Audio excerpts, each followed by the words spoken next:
News TV 99 కి స్వాగతం. నల్గొండ జిల్లాలో భారీ వడ్డీ కుంభకోణం వెలుగులోకి వచ్చింది. పలుగు తండాకు చెందిన బాలాజీ, మధు అనే వ్యక్తులు వేలాది మందిని మోసం చేసినట్లు ఆరోపణలు వెల్లువెత్తుతున్నాయి. నెలకు 10 రూపాయలు అధిక వడ్డీ ఇస్తామని ఆశ చూపి వద్దిపట్ల గ్రామంతో పాటు జిల్లా వ్యాప్తంగా అమాయక ప్రజల నుండి కోట్ల రూపాయలు వసూలు చేసినట్లు సమాచారం. మొదట 6 నుంచి 7 నెలల వరకు వడ్డీ చెల్లించి నమ్మకం సంపాదించిన నిందితులు అనంతరం అసలు వడ్డీ రెండింటిని చెల్లించకుండా మాయమయ్యారు. ఈ మోసాన్ని నమ్మి పలువురు తమ పొలాలు అమ్ముకోవడం, ఇళ్లపై లోన్లు తీసుకోవడం, బంగారం తాకట్టు పెట్టడం వంటి చర్యలకు దిగారు. ఇప్పుడు డబ్బులు తిరిగి రాకపోవడంతో తీవ్ర ఆర్థిక ఇబ్బందులు ఎదుర్కొంటున్నారు. అప్పుల ఒత్తిడి తట్టుకోలేక ఇప్పటికే జిల్లాలో 3 నుంచి 4 బాధితులు ఆత్మహత్యలకు పాల్పడటం కలిచివేస్తోంది. పడమటి తండాకు చెందిన 2, తాజాగా పాలితి తండాకు చెందిన మరో వ్యక్తి ప్రాణాలు తీసుకున్నట్లు సమాచారం. ఈ ఘటనపై సామాజిక కార్యకర్త ముడావతి విజయ్ కుమార్ తీవ్ర ఆగ్రహం వ్యక్తం చేశారు. ప్రభుత్వం, పోలీసు యంత్రాంగం తక్షణమే స్పందించి నిందితులపై కఠిన చర్యలు తీసుకోవాలని ఆయన డిమాండ్ చేశారు. అలాగే బాధితులందరికీ న్యాయం చేసి వారి సొమ్మును తిరిగి ఇప్పించేలా చర్యలు తీసుకోవాలని కోరారు.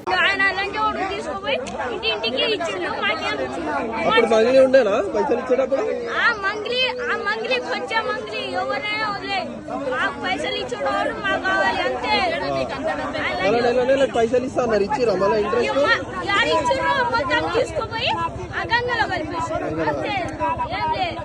వడ్డీకి ఎంతకి ఇచ్చారు? వడ్డీ అని అడుగుతారు. అడిగినా ఏం లేదు, సున్నా. బ్యాంక్ స్టేట్మెంట్లో ఇవన్నీ అందరి బాధితులు అందరి కలిసి కుప్పలు తెప్పలు. ఇదిగో గ్రీన్ ఇన్ఫ్రా డెవలపర్స్ వాడు సిగ్నేచర్ అమౌంట్ ఇక్కడ చూడండి రా. పేద బిడ్డల పక్షాన నిలబడకుండా ఒక్క నిమిషం 5 lakhsది ఇట్లా, ఇగో 7 lakhsది, ఇట్లా 35 lakhsది. అరే కష్టపడి రైతులు లెక్క మిర్చి పంట వేసి మిర్చి పంటను పసుపు పంటతోని, లేకపోతే ఆ ఇండ్ల పిల్లల పెళ్ళిళ్ళకని కానీ, లేకపోతే ఆ డబ్బులు దాచిపెట్టుకుని ఇచ్చిండ్రా. లోన్లు హౌస్ లోన్ తో పాటు భూముల పైన లోన్లు తీసుకొని ఇచ్చిండు. నేనేమంటున్నా అంటే, అరే వెదవల్లారా, మీకు చాతనైతే బాధితుల పక్షాన నిలబడండి.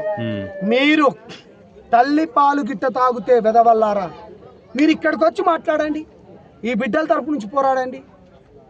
We are very happy. అరే నిజాయితీ గురించి కొట్లాడుతా అంటే మీ మాటలేంద్రా? నేను ఒకటే చెప్తున్నాను, ప్రభుత్వాలకు మళ్ళీ రిక్వెస్ట్ చేస్తున్నాను. పోలీస్ వ్యవస్థ ఏం చేస్తుంది? కేవలం 3 గంటల్లో మంగళి గారికి కామెంట్ చేస్తే సంతోషనా? తీసుకొచ్చిన వాళ్ళు ఇన్ని కోట్ల రూపాయలు, ఇన్ని కేసులు, ఇవన్నీ విత్ ఎవిడెన్స్తో చూపిస్తున్నారు. ట్రాన్సాక్షన్స్ కూడా ఇప్పుడు మీ ముందు చూపించిన. దయచేసి శవం, ఇప్పుడు మనం అటు శవం ఉంది, ఇటు మనం మాట్లాడుతున్నాం. బాధిత తండాలో ఇవాళ 9వ శవం దగ్గర ఉన్నాం. కాబట్టి బాధితుల తరపున ప్రభుత్వాలు మాట్లాడాల్సిందే. ప్రజలను నేను ఒకటే రిక్వెస్ట్ చేస్తున్నా, ప్లీజ్ జస్టిస్ అని చెప్పి బాధితులకు జస్టిస్ కావాలి. జస్టిస్ ఫర్ బాధితులు హ్యాష్ట్యాగ్ చేయండి. ముఖ్యమంత్రి గారికి హ్యాష్ట్యాగ్ చేయండి, రేవంత్ రెడ్డి గారికి, కిషన్ రెడ్డి గారికి హ్యాష్ట్యాగ్ చేయండి, పవన్ కళ్యాణ్ గారికి కూడా హ్యాష్ట్యాగ్ చేయండి. ఎందుకంటే న్యాయం జరగాలి. మీ ఫంక్షన్లలో వచ్చి మాట్లాడితేనో, లేకపోతే కేంద్ర మంత్రివర్యుల ఫంక్షన్లను, లేకపోతే రాష్ట్ర ముఖ్యమంత్రి వర్యుల ఫంక్షన్లలో వచ్చి మీరు పాటలు పాడినంత మాత్రాన తనకు సపోర్ట్ ఇవ్వద్దని, బాధితుల పక్షాన్ని నిలబడన్నట్టు కోరుకుంటూ, నేను మీ సంపత్ నాయకుని తమ్ముడు.